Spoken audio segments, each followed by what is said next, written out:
Uy, teka. Sakto, nandiyan ka na. Sabay natin tignan yung laman nito.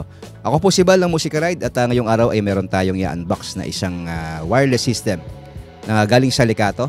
Ito po ay hindi sponsored. Ito yung aking binili sa Shopee. At ilalagay ko yung link nito sa description box kung interesado ka sa produkto na to. Ngayon sabay nating tignan yung laman ng ating Likato wireless system. Okay, pagbukas natin ang box, anong laman? Siyempre, papel. Okay, ito yung kanyang manual. Meron ditong papel. Tingnan natin. Mostly Chinese ang nakasulat, pero baka may English din dito sa likod.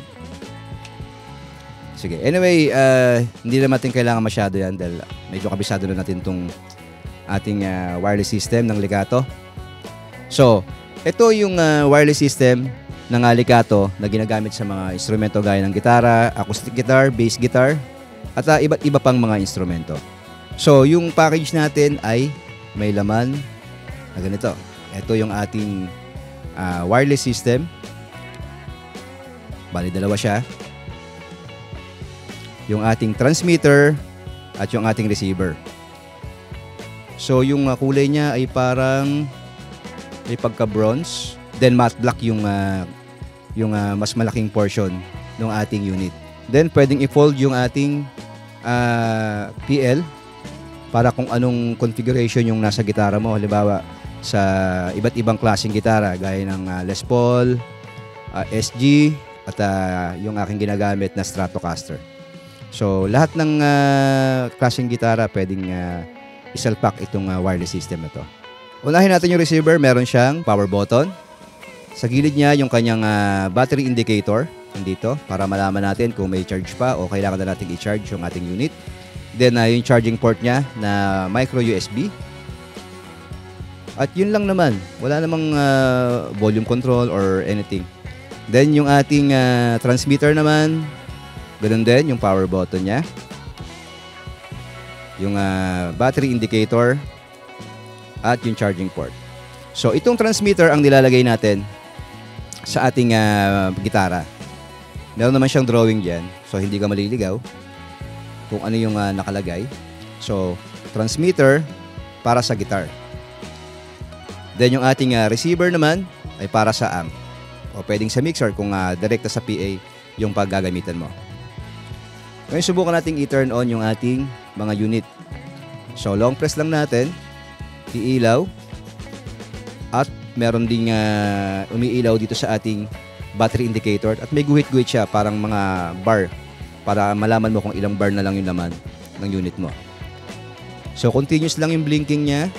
Then open natin yung ating transmitter. At ganun din, meron ding indicator. Umiilaw din yung indicator natin ng battery. At nag-stop na yung kanyang blinking dahil naka-pair na silang dalawa out of the box. So, hindi na natin kailangan itong i-pair kasi automatic, pag open mo ng unit, naka-pair na silang dalawa. Unahin natin yung appearance ng ating unit. Para sa akin, maganda yung pagkakagawa niya, hindi siya ganun kalaki. So, kung ilalagay natin sa gitara to, hindi ganun kahalata. Lalo kung ang gamit mong gitara is Les Paul na nasa ilalim yung input o yung kabitan ng jack. So, hindi siya talaga makikita. Ngayon, kung Stratocaster ka, nasa harapan lang yan. Pero hindi naman siguro halatang halata ito. So maganda yung kanyang build. Made of plastic pero mukhang makapal na ABS plastic naman yung ginamit dito. So mukhang matibay naman. At solid yung build niya. So sa loob ng box naman, meron din siyang kasamang cable. So meron tayong USB at yung ating dalawang micro USB parang charge natin dun sa ating mga unit. So dalawa yan naka-split para sabay nating pwedeng i-charge yung ating mga unit. So ayun lang yung laman ng ating box at ngayon puntahan na natin yung mga specs nitong ating wireless system. At para naman sa specs nitong ating WS70 wireless guitar system ng Likato, ang frequency band niya is naka UHF. Then ang kanyang transmission range o yung range nung kaya niyang maabot is 100 to 130 feet. Ito ay base doon sa kanilang website. At meron siyang transmission delay or yung tinatawag natin na latency na 3 milliseconds na tingin ko naman hindi na noticeable yun. Yung 3 milliseconds na yun dahil parang kumurap ka lang. Parang ganun lang yun. Then meron siyang working hours na 6 hours. Siguro kung naka-standby yung ating mga unit na hindi natin ginagamit. Pero ang nakita ko sa website nila is parang mga 4 hours siya. Straight kung naka-open lang siya na dire-diretso mong ginagamit yung ating mga unit. Ang maganda pa raw dito sa ating Lekato is yung transmitter natin ay pwedeng mag-accommodate at na tumanggap ng hanggang 4 na receiver. So kung merong 4 na receiver na ganito, pwede mo siyang i-connect dito at pwede kayong tumunog ng simultaneously. Hindi ko alam kung ano application pwedeng paggamitan kasi kung banda ka, syempre, ang gusto mo hiwa-hiwalay kayo ng transmitter. Pero hindi ko alam kung paano mangyayari. Pero pwede naman daw na gamitin yung 4 na receiver para sa isang transmitter. Yung ating receiver at transmitter ay nag-a-adapt sa UHF technology. So, yung kanyang signal loss ay hindi masyadong halata. Kumbaga, pati yung kanyang latency ay hindi talaga manonotice masyado. So, yun ang pinakamaganda sa unit na to. Then, yung kanyang range ay mahaba. So, yung 100 feet, napakalayo na nun para pag gamitin natin yung ating wireless system. Pero sa actual na tugtugan kasi, halos nasa tabi mo na naman din yung transmitter mo kung nakakabit itong receiver sa gitara mo. Minsan lumalayo tayo sa ating gitara or sa ating amp o mismo dun sa ating effects na mga 5 feet, yung pinakamalayo or mga 10 feet. Pero tingin ko hindi ka naman bababa sa stage unless isa kang rockstar na bababa ka sa stage para makigulo sa crowd. Pinakamaganda pa, wala nang hassle. Pag open mo nung unit mo, automatic, naka-pair na silang dalawa. So, hindi ka na mag-iintindi pa na kailangan ba i-pair ko pa itong ating mga unit, yung transmitter and receiver. Kumbaga, plug and play na lang talaga siya. Pag open mo ng unit, pag turn on, salpak sa amp or sa mga effects, then salpak sa gitara, then rock and roll na. Ang downside lang daw ng unit na to o ng ating wireless system na Lekato is hindi mo siya pwedeng gamitin sa mga active na pickup. May mga bass kasi na active na pick-up at ginagamitan ng battery. Meron din mga gitarang ginagamitan ng mga active pick-up. So, hindi siya advisable na gamitin sa mga active na pick-ups. So, yun lang ang problema. Susubukan din natin ngayon yung ating Lekato wireless system. Dahil sabi sa website, hanggang 100 to 130 feet ang kaya niyang maabot. At susubukan natin yan. I-connect ko itong aking wireless system sa aking gitara sa live gig. Titignan natin kung gaano kalayo yung kaya niyang maabot na distansya. At papakinggan din natin yung latency nitong ating wireless system. Titignan natin kung merong signal loss kapag ginamit na natin sa actual na tugtugan. At pinaka-importante, titignan natin kung magbabago ba yung tone ng ating gitara kapag gumamit tayo nitong wireless system ng Lekato. So, subukan natin yan sa live gig. Panoorin nyo to. Ngayon, subukan natin yung ating Lekato wireless system. Andito ako ngayon sa tugtugan. At papakita ko muna sa inyo kung ano yung setup namin. Bali, wala kaming mga amp. Yan. Wala kaming amp na gamit. Ang gamit namin ay yung house mixer. Ayun. Ayan siya. Then, keyboard, yung bass, E-drums, at itong aking gitara. Ngayon, try na natin i-connect ito doon sa aking effects. Then, ito sa gitara.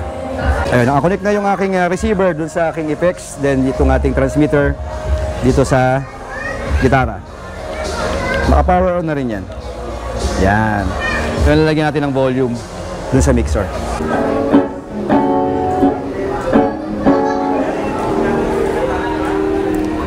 Yan, ngayon may volume na yung ating gitara.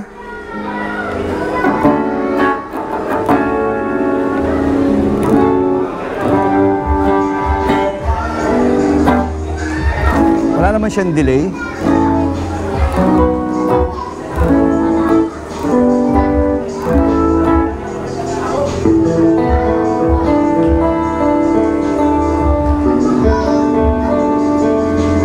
Sa drive.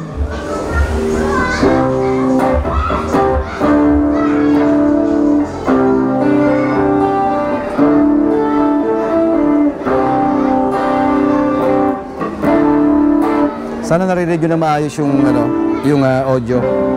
Medyo mahina yung monitor na gamit namin eh. Clean tone.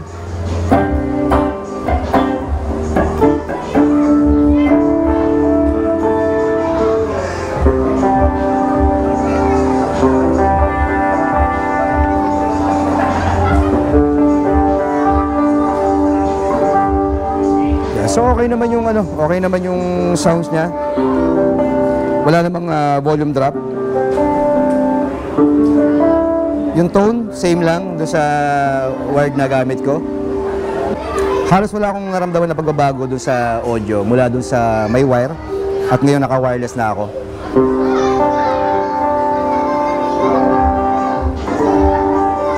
Yan. Pasensya na kayo sa tunog dahil yung monitor na gamit namin sibak na yung high. Walang tweeter, kaya ganyan yung tunog.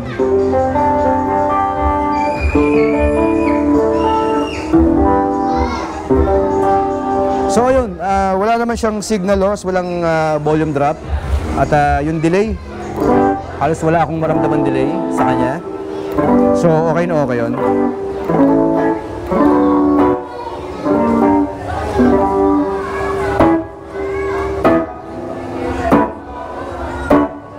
Yun, walang delay. So good thing 'yon para sa ating wireless system.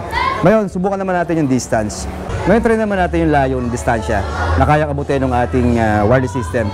Bali, mula dito hanggang sa nakikita nyo na yon ay approximately mga 25 feet mula dito sa ginagamit namin na area na tungtugan hanggang doon sa may bar. So punta tayo doon. Then sana marinig nyo yung audio. Ayun siya.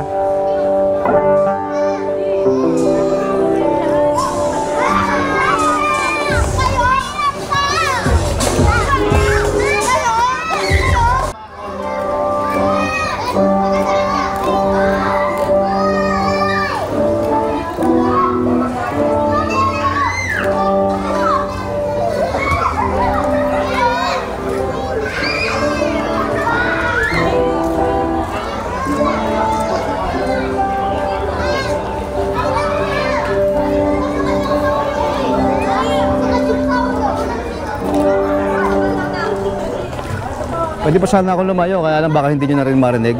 Ay, hindi nyo na ako makita pala. Yan, medyo madilim kasi yung area dun sa dulo. Baka hindi nyo na rin ako makita kung lalayo man ako. Pero dun sa distansya ngayon, hindi ko alam, hindi ko narinig kung nagkaroon ba ng break up dun sa sounds. Mamaya ako malalaman yan sa ating editing. Pero sa pagkakadinig ko naman kanina parang wala naman. At buo pa rin yung tunog niya kahit ganun kalayo na distansya niya. Hindi napuputol. So yun. Sa ganun kalayong distansya para sa akin sobra-sobra na yun dahil actually hindi naman tayo lumalayo ako personally hindi naman ako lumalayo sa amp or sa aking effects ng ganun kalayo. Ay medyo ang sabi ko nga parang mga 5 meters, 10 meters, ganun lang naman yung distansyang iniikot ko. Pag nasa stage ako, hindi naman ako lumalayo, bumababa ng stage or pumunta sa crowd na may dala-dalang gitara. So para sa akin more than enough na yon yung ganung distansya. Sa 25 feet, mahigit siguro yun. Yung layo nung pinuntahan ko kanina, wala naman ako narinig na naputol yung signal natin. Itong area na to ay open, so hindi ko alam kung sa mga ibang location or sa ibang mga venue kung halimbawa masyadong crowded yung lugar, hindi ko alam kung magkakaroon parang interference dun sa area na para maapektuhan yung signal ng ating gitara. Pero sa ganitong open area, okay na okay siya. At yan yung test ng ating Licato wireless system. Para sa akin, okay na okay naman to. Yung quality ng audio, okay naman. Hindi siya nagbigay ng ibang kulay or ng coloration dun sa ating gitara. Hindi niya binago yung tone. As is pa rin kung ano yung dati kong nakasanayan na tone, hindi nagbago sa pandinig ko. Wala ring naging volume drop o yung naging mahina ba yung gitara ko nung nagbago ako ng setup mula dun sa wired hanggang dito sa ating wireless system. Okay naman. Same lang din naman yung volume niya. Pagdating naman sa latency, honestly, wala talaga ako naramdaman na delay yung audio ko. Kung ano yung ginagawa mo sa gitara mo, in real time, ganun talaga yung maririnig mo. So yung 3 milliseconds na delay o yung latency ay talagang hindi mo mararamdaman dito sa Elgato wireless system. Pagdating naman sa distansya na kaya niya maabot, sa akin okay na okay talaga. Yung 25 to 30 meters na distansya na yon, sobra-sobra yon para sa isang wireless system. Lalo sa akin na hindi ko naman talaga kailangan na lumayo dun sa amp or sa effects ko ng ganong kalayo. So overall, para sa akin, pasadong-pasado tong Elgato wireless system. Highly recommended talaga to para sa mga gitarista at nagbabandang kagaya ko. At kung gusto mo subukan, nandyan sa baba, sa description box yung link ng pinagbilan ko sa Shopee para masubukan mo din. At kung nagustuhan mo naman yung ating video ngayon, huwag mo kalimutang i-like, mag-subscribe at syempre i-share natin sa iba. Muli ako po si Val, maraming salamat sa inyong panonood. Ito ang Music Ride sa Kwentong Musikero.